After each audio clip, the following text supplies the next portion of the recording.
Joining us now is Hollywood publicist Howard Bragman, who represents two of the stars of the Real Housewives of Beverly Hills, and Dr. Janet Taylor, a psychiatrist who works with the Jeremy Kyle Show, a program where everyday people resolve their problems on TV. Thank you both. Thank you very much. Howard, you know, a lot of people are saying it's because of the show. They're pointing to the show and saying that that led to the suicide.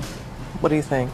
I'm just not buying it, Robin. You know, ultimately Russell Armstrong has to take responsibility for his life and his death.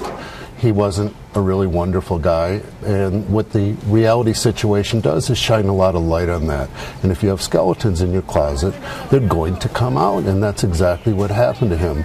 People take fame so callously in this country. They say it would be great to be on a reality show, but if you haven't lived a perfect life, you can bet that in this transparent world, bad news is going to get out there. And I see, Dr. Taylor, you're shaking your head in agreement, and there's something that Russell said, and he said this show has literally pushed us to the limit. He said that, Russell Armstrong, to People magazine. Talk to us about the psychological effect it has on someone watching your life play out on television like that. Well, reality is real people and real problems, but I think the bigger issue here is what pushes people to suicide, and certainly he fit the risk factors for it. He recently got a divorce, he had financial pressure, and then he did have the stress of the show, and certainly added stressors play a part. But most people who commit suicide have an underlying mood disorder, whether it's depression or bipolar disorder, and I think we can't lose sight of that fact and not comment on how he was personally, but understand this was the tragic loss of a life and really look at how we can prevent that from happening.